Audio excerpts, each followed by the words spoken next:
with Blazblue Chronophantasma, and we are here with Peter and myself. Say hello, Peter. He's good. Anything else? Sorry, I'm not entirely sure what you said because your voice kind of went a bit funny in the call. That's a good start. Yes. I think you introduced us, and then everything was going a bit crazy during. Okay. Can you hear me now, though? Yeah. Okay. Oh, I can feel there's now a little bit more delay. Welcome to the internet. Yes. And so we are trying to introduce ourselves with a little bit of lag. My name is Alan, and this is Peter. Say hello, Peter. Hello. And we are here live on the internet on YouTube, and we are trying to review Blazblue Chronophantasma. I have no idea if this is going to work. My God. Going to try and do a couple of things, like talk about the features, the gameplay, the online netcode, and graphics and stuff like that. And from me, my point of view, of course, is a KOF player, so might be a little bit interesting for you guys. And Peter, of course, is a well-known Blazblue player. So. To start off, what are we going to talk about? We're going to talk about the graphics, a very easy topic to discuss, I think. Blazblue graphics, one of the last remaining... No, I don't know. What would you say the whole 2D versus 3D thing is a dying breed, Pete? Well, there are more games shifting towards 3D recently, but there are enough games coming out that use sprites, like Dengeki Bunko Fighting Climax, and I'm not actually entirely sure if they are sprites, so I can't really comment. I think it might not be now. But I think sprites are gradual, but there's still a few games being made that are sprite based. But I mean, the whole. I don't know if you heard about the whole expense versus expense thing argument, and how 2D sprites just are a lot more expensive to make. But when you look at them, I mean, compared to 3D models, you just obviously get a lot more expression, quality, all kinds of stuff. God, the secret that's kind of level bound thing. Well, you can get a lot more. You can get pretty good quality sprites as well as 3D models. But the thing about it is, it's largely down to aesthetics as well. Because if you look at something like Guilty Gear Xrd, like that game really does look amazing. And comparing that, say, to like Street Fighter 4 and a few other 3D games, I think it's a lot of it's to do with art style. Even if you decide to go. Yeah, but I heard like some people were complaining about like how. Sorry, I heard some people were complaining about how like a lot of the 3D models in Street Fighter, in Guilty Gear actually, they didn't have that many expressions on their faces. What do you think? I don't know. I think of all the things about the Street Fighter 4 models, they do have. I always thought they had a decent range of expression, to be honest. And everyone's eyes try to come out of their head when they're about to get hit by an ultra. Yeah. Although I guess some of the animations are a bit plain, but I do play anime games, so animations are going to be a bit easier now. But like with Guilty Gear though, that's not a problem, you think? It's not really a problem at all in Guilty when you look at it. I mean, if you look at a character like Faust, for instance, like the amount of expression he has when he does his normals and stuff, and then his voice work and everything, there's so much expression going on there that I don't really think 3D is any worse at all than 2D in any way. It's how it's done, I think. Okay. And I think Blazblue itself is in an awkward position because, relatively speaking, you know, all the sprite work they've done is kind of recent for. I guess the Calamity Trigger casts are a bit older now, but your character. when you look at where Blazblue is sprites-wise and how recently they've introduced some of the characters and such, they'd have to redo everything in 3D, and inevitably you'd have a Guilty Gear Xrd situation where you have to drop some characters while you're developing the rest of the cast into the 3D engine. So they're in a bit of a tricky situation if they wanted to go 3D, but luckily for them, the sprites, as of right now, they're pretty much the right size. And they look good enough, I think, to definitely hang on for a good few years more. Yeah, speaking of the size, I noticed that on Blazblue that I don't know if it's just me, but they do shrink a little bit, like when you get further away, right? Yeah, when the screen goes further out, there is a bit of a shrinking and getting larger aesthetic. That's been there since the end, I think. Yeah, that's really cool. But what seems to me is like on a higher resolution, like 1080. I don't know if Blazblue was designed for 720 or just for 720, but at 1080 it seems a little bit more pixelated. Do you know if it was just designed for 720? I'm not entirely sure. I imagine it was probably designed more around 720.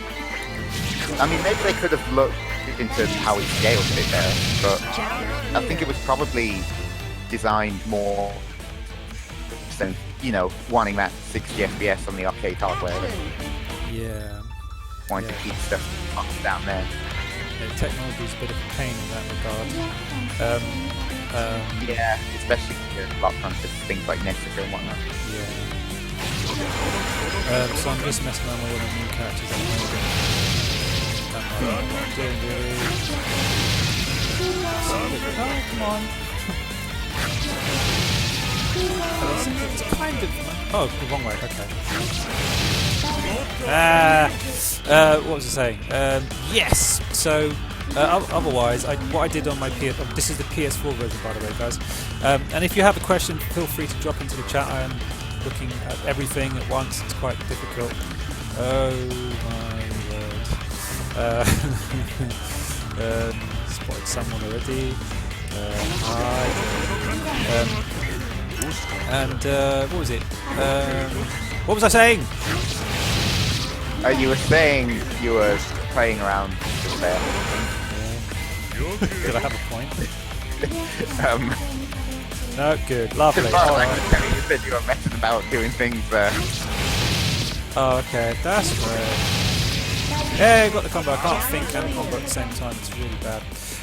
Yes, what I did on the PS4 was reduce my resolution to 720 because what I can't seem to find on the game options itself is an option to go between that. And on some games like KOF, you've got a filter to kind of smooth out the problems that you have when you're changing resolutions. Because at 1080 it looks a little bit more jagged. So if you're playing this on a big ass TV, I suggest you do that to make it a little bit smoother. Okay, now actually, retweet this, shouldn't I? This makes no sense if you're watching the replay, but hey, yeah, let's do that. BBCPX live review. Come join us. Ching. Alrighty, what a mess. Hopefully we get a good few people watching, you know. Yeah, it would be good. Like I said, obviously I'm more known for KOF, so I did play Blazblue. I have the first one still on the shelf somewhere, and then I found out about the sequel and the next sequel, and then managed to get Chronophantasma. And yeah, actually, I might as well. From a KOF point of view, I like to tell everyone, like, when I first started playing this game, I thought, bloody hell. That's pretty much it, really. Bloody hell. And this draws me to another story. When I first started to download this game, I put it, as you well know. Yes, I know. I'll just show you that menu again. It's like, look, everything is accessible. Isn't it great? All Yeah, of the it's pretty things nice, there. that. It's nice, isn't it? Yeah. When I first downloaded this game, right, I put it to download. I went to get my dinner, relaxed, took about an hour or so, chilling, watching some anime, and I came back, and it said press start, and I was like, oh, awesome. Didn't really think about how big the game was. I thought, okay, let's go. And then when I got into the menu, all I got was the tutorial mode, and I thought, okay, I guess I have to do something, maybe unlock a couple of challenges or whatever to get everything else. And I went through the basics, and I went through intermediates, and I got nothing. And I'm like, oh my God, what is going on? This is getting a bit hard now. And I thought to myself, right, hold on a minute. They teach you the stylish combos, which is like so user-friendly. It's great. You just mash the buttons and stuff comes out, explosions everywhere, and everyone's happy. And then they make you do stuff like barrier, cancel, tech roll, and you're like, Actually, last night in the shower after doing this, my fingers were tingling and I thought I'm going to have a heart attack. But it was actually just my hands weren't very used to using the pad because, again, I've got a PS4. I haven't got a stick for this yet. Thank you, everyone. Protecting the industry. But, Yeah. So, yeah. And anyway, so I googled around, and some people said Mortal Kombat does the same thing, and some people said, you know what, it's the best thing you could do, right? Because people need to learn how to play the game, and I wish everyone would do that. So I had to do stuff like walk forward, walk back, do a crouch, and it's like, yeah, you've done the mission, way celebration. Oh yeah, it's like press forward, and it's like mission clear. Well done. It's like, yeah, I'm like, wow, that's great, thanks. This is slightly insulting now. Slightly insulting to me. Jump, mid-air jump, high jump, yay! And as a KOF guy, you're like, well, yeah, I think I know how to do this. Yeah, I mean, people with prior experience in fighting games are like, okay, yeah, thanks. Yeah, but up to a point, though. Up to a point. What do you think is the point where things get a little bit more advanced? Well, where things get a little more advanced, what do you mean in the context of these tutorials? Yeah, I mean, as in just like for people who've just played Street Fighter or KOF, when do things get like how advanced? What's the big difference in like mobility? Well, you can dash. Well, between Street Fighter, you can dash forwards with pretty much every character. You can air dash forwards or backwards. Some characters have, well, pretty much everyone has a double jump. There are some characters that can double jump and then air dash, or some characters can do 2 air dashes off of 1 jump. There's quite a lot of difference in the mobility. Yeah. One of the things I noticed is that, like, for example, I think, in Street Fighter, if you get knocked over, it's basically stand up. That's it, isn't it? Well, in Ultra, I know you've got, you have quick tech, and in Ultra they introduced delay tech. Yes, that's right, yeah. Yeah, quick get up, normal, and delay tech, which they introduced for Ultra to try and stop the unblockable vortexes that dominated the rest of Street Fighter 4. But in Blazblue there are a fair few options, because you can delay to a much finer degree, although it's... Yeah, a fair amount. Yeah, I think it's a bit more than a fair amount. Well, I mean, yeah, Yeah, I'm just like going through this now. It's like you've got wake up normally, wake up emergency, you've got roll to the side, roll forward, and it's like... Yeah, you see, wow. You can only really emergency tech when you've been knocked down by a certain attack that allows you to do that. Like certain attacks. Otherwise you have just like regular get up after a moment of lying on the floor, or like roll forward or back, or quick get up. What was emergency wake up again? How do I do that? You just hold the light attack button, like square. Oh yeah, there you go. So you just hold that, or triangle, or circle actually after you've been here.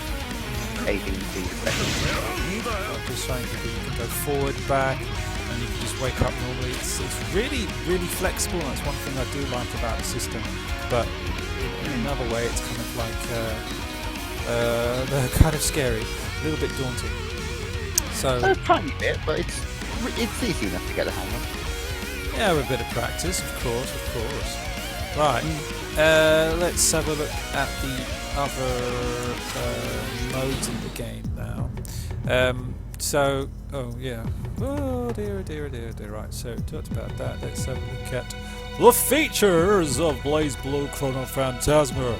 Okay, so of course we've got the tutorial mode, we've got the training mode, which obviously you've seen just mashing around and stuff. And then you've got challenge mode, of course, where you can try out some combos and stuff, which is cool. And obviously quite helpful. Yeah, learn a few character B&Bs. They're alright actually to begin with. Yeah, the challenge combos, not too bad. Yeah, it's good. And then you've got the story mode. Now in KOF we didn't really have any of that until KOF 13, if I'm not mistaken. And as an older player, I wasn't really interested in the kind of story of anything, really, to be honest. I just wanted to beat things up. But as a younger player, I have to admit, I was very, very interested in the story and would just try to complete the game with all the characters to find out what was going on and everything. What about you? Well, when I first picked up DD back with Calamity Trigger, I was pretty interested in the story, I've got to say. But as you... For a new person coming in now, it's a bit of a leap now, isn't it? I mean, it's yeah. Well, the story's quite far along at this point, and I think they do some sort of recap. I'm not entirely sure if there's like a recap in Extend of like what happened in Calamity Trigger or Continuum Shift. I mean, there's an anime that no one should watch. But, there's I think you genuinely just have to go back and play some of the older games to catch up with the story, but you know, it's still pretty interesting. Yeah. Also, most people who've played through the story don't know what's going on anyway, so yeah, actually, it's pretty fun. But when you try and dig into it, at points it's like, well, you know, time travel, like what's happening. Yeah, I did notice a bit of that in the story. I thought, wait a minute, what's happening? What? But then, if you're really going to criticize the storyline of this, you're criticizing the storyline of any anime. So it's like, you know. Well, a few, yeah. Blazeblue's quite out there as they go, but yeah, you know, you're right. Actually, I just noticed you can scroll through, and you've got the anthology, the Extend story. You've got Gag, and some saved stories. That's interesting. But I think the Teach Me... What's the Teach Me, Leech Me thing about? Teach Me More, Miss Leechy. Yeah, that anthology bit. So I just saw it on the stream there. Yeah, I think that must be a recap of the previous games. So it's nice that they have a recap. Might not be so lost to a new player looking at the story. Teach Me, Miss Lychee. As far as I know, they're a mixture of like gag reels and knowing more about the world. So when you like go through them, you get like chibi versions of the characters telling you different things about like the world and like various aspects of it. Yeah. I think at one point they went through like a list of, you know, the most powerful weapons in the universe, various terms and terminology used throughout the series by the people. Yeah, it's pretty deep. I remember I just Yeah, tried they this were out quite before. handy for understanding the world, I've got to be honest. They clearly thought, right, we can't shove all this into the story itself without going on tangents for several hours at a time. Yeah. So let's put some of it in this optional little mode and make it a bit more enjoyable.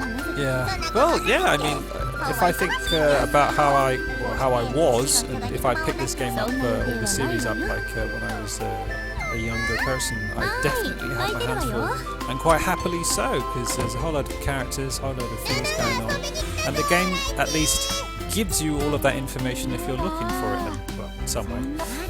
Yeah, it gives you a decent amount of information. So seems pretty light-hearted.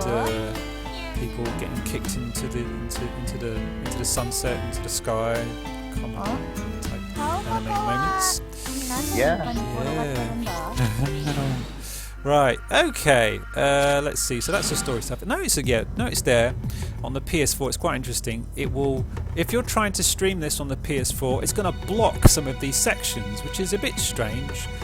Because, well, you know, I mean, we can't let people have fun, can we? Well, what's the point? Yeah, you know. Why would you've got to keep the story mode exclusive? You know, don't want to tell people about what's going on. They've got to find it out by the damn game themselves. That's what I say. Yeah, very good. How dare they wish to watch the game? Cheek. I mean, you think people have got nothing better to do? Honestly. I know, right? Yeah. Now, what's this remix Gaiden thing? Remix Heart. That's Remix Heart was well, it still is manga that's basically a side story to BB, set in the same world and everything. It's set before the events of the games. Okay. It's noticeably a lot more anime than Blazblue itself. Okay. Is this like a light novel or something? I think there have been light novels, but I think Remix Heart was pretty much just a manga from the get-go. I think Phase Zero was the light novel. Oh, okay. It gets quite confusing. There's a lot of these different medias that tell different parts of the story for BlazBlue. It does get a bit much to try and juggle about. Yeah. And I haven't read any of them, so... Well, you know, at least there you go. It's just showing that the game is full of stuff to keep you busy. Yeah. If you don't you're not happy enough with just kicking some. I can't even quit this. What's going on? Oh my god. Well, it's pretty nice they decided to include Remix Heart for people who didn't want to buy the manga or who don't have it translated like the West. Oh right. See. Okay. But they probably don't. I haven't really looked. It's probably fan translations, but I can't imagine there's anything official. Oh, okay. Yeah, that's a good point actually. So, while this thing is trying to I can't even press options. I can't do anything. I'm stuck in this thing now. Oh my god! I've only got the Japanese version. So I've not really touched Remix Heart. So yeah, I don't know when you can leave this void. I think we're going into maybe over PG-13 moment here. Oh no, they've got out of bed. Okay, it's fine. But I can't. Let's just hope that the lewd CDs happen. Oh wow, I get options to. Oh my days. Yeah, we visual novel now. Ooh, you're a slippery one, aren't you? Yeah, I'll do that one. Okay, this could be quite fun. I mean, what? I can't even. What? I can't. What? Oh no, those aren't options. You press the button and it's brought up the list of things that were said before. Damn it! Mind you, I did see an option. I did see an option somewhere. Never mind. I think it does give you options of some sorts. You can press things now. Come on. Secrets. I think it might make you play through a whole episode. There we go. Here we go. Story select screen. Oh my god, let me out. Thank you. Right, so that's. I hope you're happy with looking at these damn things. And there's a library with terminology and stuff. Then you've got all the battle modes. No one wants this back on slow motion. That'd be piracy. Oh jeez. Right. So yeah, loads and loads of features. So that's pretty good. Now, of course, the argument there. Let's go check on the thing. Hey, Hunter, 5 the library there. Yeah. Right. So with all of that stuff, right? Now, would you say the game has a good value for money, considering that this is an upgraded version, in my opinion, from what I've seen so far, of Chronophantasma? Honestly, yeah. What's the big difference then between this and Chronophantasma? Well, on the front of it, the biggest difference would probably be Celica and Lambda being added to the game, being 2 new characters. And also the balance updates they did were actually pretty significant in a competitive sense. Okay. I think the balance updates, as the game's meta went on, actually seem to have made it a much better version of Blazblue, in my opinion, than vanilla Chronophantasma, as it were, actually was.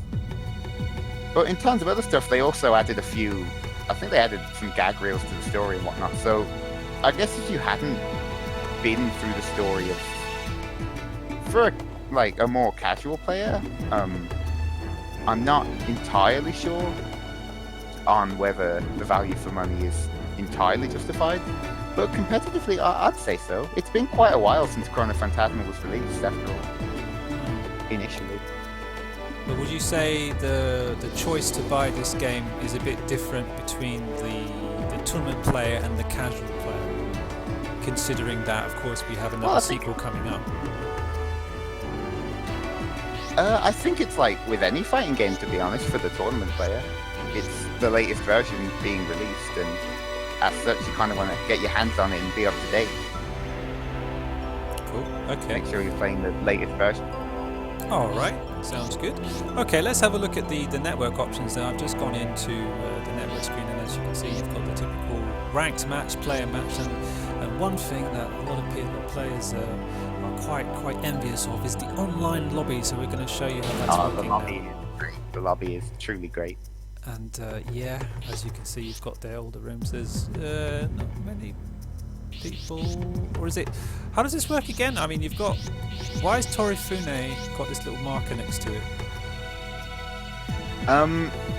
So the marker is obviously oh wait, Torifune. Oh yeah, that little marker. That I think that indicates it's more intended for beginners. But as I understand it from having played, due to the overall population of the game online anyway, it's not really used that much. The beginner symbol system. Also, for the record, I think the European lobby is generally Watatsumi. That's generally the city that EU players tend to flock to for games. Okay. And do you know if the PS4 and PS3 are cross compatible? Yeah, they're cross. Okay. You can have crossplay between PS3 and PS4. Well, I guess nobody's on tonight, but let's have a look in Okoto, wherever that is. And I can see there's some people on the first level. Crikey. What's the difference between the levels, or is it just more rooms? Well, they have different patterns on the carpets, really. Okay. So essentially it's just like different lobbies. Yes, it's just like different lobbies for each city. But the patterns are different on each level on the floor. That's all, to be honest, functioning. Right, you can see them all there. Getting in there. Oh, look, catch machines. This guy's waiting for a match. And he's... Ooh! And you can see the... so this guy's got a thingy 4 on him, so that means he's got a good connection with me, right? If there's a 4 bar there, then it should mean that. Although I'm not entirely sure, given the fact that the lobby is probably filled with Japanese players, I'd imagine. Entirely. I think there may have been a glitch between PS3 and PS4, where it would show up with a 4 bar when it wasn't. I don't. Oh yeah, I got a lot of people showing up as 4 actually. Yeah, I think there may have been a glitch between PS3 and PS4 on the crossplay where they'd always show up as 4 regardless. Yeah, don't. But there's a couple there with 1. But I don't really want to just jump in and annoy someone with a seriously laggy match. But would you say like the netcode is good for like playing people in Japan? Oh no, it's gone to 0 now. God. What, EU to Japan connections? It's the dream, you know. It's the dream. I'm not sure we live in the right technological age for that one. Maybe a few more huge leaps of technology, warp drive, and then we'll be able to net play Japan. Yeah. Okay, but as you can see, there are still obviously a lot of people playing online, so that's cool. And yeah, one day all games can have a lobby like this. That'd be awesome. It's really cool. Yeah, it'd be pretty good. Okay, well, I think that's pretty much it. So we had a look at the gameplay. The graphics were nice. We had a lot of features and talked about the value for money. So yeah, I guess we could say not because I got this as a review code or anything like that. It's got nothing to do with that whatsoever. But totally partisan score. I'll say recommended. Yeah, I'd recommend it too. Yeah. I think it's a pretty good game overall, to be honest. Yeah. Again, from a KOF point of view, I think the system is crazy. And if you like mobility in your games, you like having options of what to do. The Blazblue system is probably right up there. I can't think of any other game. Well, of course, apart from Guilty Gear, that goes. Would you wait? When I think about wait a minute, Guilty Gear Blazblue's got a more complex system. More complex. Let me think. I think they're not too different, to be honest. I mean, I know Guilty Gear has YRC, but could kind of be argued that simplifies some things. If we're talking about older Guilty Gears and not Exert, then I'd definitely say Guilty has the more complex system there. But compared to the latest one, though, I don't know. I think Guilty Gear might have a slightly more complex system due to Blitz Shield being a thing. okay. Although you can't roll in Guilty Gear either. So if I'm considering just the number of options you have, then there's no like rolls or anything in Guilty Gear. So, although you can peck in the air in different directions, where you just recover and then either forward or back. But, I think they're roughly on the same page at this point. Okay.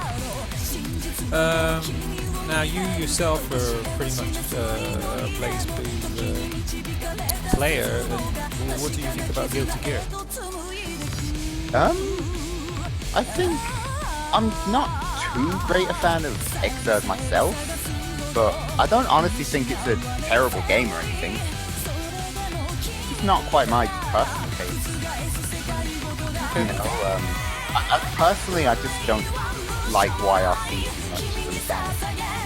Well, could you quickly explain that for the basic players who don't know what that is? Oh, right, yeah. Basically, so in Guilty Gear, like most fighting games, you have your super meter, and when you have 25% of that, you can do a thing called a yellow Roman cancel, a YRC. And you can do that out of pretty much any move on like Whiff, where it misses. So, and when you do that, it cancels it, so you return to being neutral and doing nothing. Okay. And time slows down around you, so you can use when time is slowed down around you to see where the opponent is and start acting based on that. Okay. Which to me, it doesn't really appeal to me personally, but I can see why other people like it. Okay. Yeah, I remember the Roman cancels. Yeah. So basically, it's like it's a bit. I suppose if you really put really basic way, it's a bit like doing the FRDC in Street Fighter, right? It's FADC if FADC slows down time. Yeah. Right. Yeah. Yeah. So you've got an unsafe move, but then suddenly it's safe, and you get a time stop as well. Oh, that sounds pretty good. Yeah. You get time stop. Yeah, you throw your projectile, slow down time. Now where are they? There it is. What am I going to do? That? Yeah, it doesn't quite. But I can see what other people seeing it. Yeah. Okay. Well, it has its fun. Yeah, oops, sorry. Yeah, I think that pretty much wraps it up for us. We've done this now for a good half an hour. So I think we pretty much covered the basics, and so as we were saying, it's not just a quick upgrade. It's got a lot of balance changes, good netcode so far. Nobody's really complained about it. Of course, it has been released today. Thanks again to ACube for the review code. Thanks to Peter. Of course, you can follow him. Oh, and speaking of following, I guess we should talk a little bit about community. What do you recommend to players who want to meet people and play BlazBlue? Well, to meet people and play BlazBlue, I know there's a tournament coming up in London in November, and depending on where you are in the country, well, considering the UK, because I don't know where to go in every single country for every single BlazBlue player, but there's a little thing starting up in Gloucester that apparently is going to keep having BlazBlue at it, and that's bi-monthly. I know London has there's an event called LGS, the London Gaming Society. They have some events monthly for BlazBlue, so there are a few places to go the odd time. Any big events coming up? There's Revolution in London. About 2 weeks now. So cool. Okay. And what about people who want to meet up online? Online, you can use. Well, there's obviously the lobby system, and people are there's usually a few people in there most evenings. Sometime around between 6 or 8 to 11. There's usually people in the lobby at some point then. There's also the player rooms, which are just another option on that list. And there's usually one or two sometimes up there called EU. So, there's the online community is with a bit in recent years, but it's still there. Okay, and somebody said we should use something called Discourse. Oh, Discord. Oh, Discord, yeah, I think I always get it confused. Discord, yeah, that's an online. It's like you can use it in a browser, or if you want, after you've made an account. Well, actually, I'm not sure you need an account. You can use a temporary name. But essentially, it's a service where you can go on it, and it's basically like Skype, but you can access it from pretty much any browser. So it's essentially an alternative to Skype that you don't need to really have an invite basis, because as long as anyone has the link, they can give that link to the room to anyone else, and then they can join it, and things can spread like that. So I do have a link to a Discord room for anime games here, but I'm not sure where I should post that at all. Well, you just pop that to me, and I'll stick in the description of the video. Yeah, sure, that'd be great. Right. And I think there's a couple of Facebook groups, and I don't know if some people are using. I don't know if people are using WhatsApp anymore.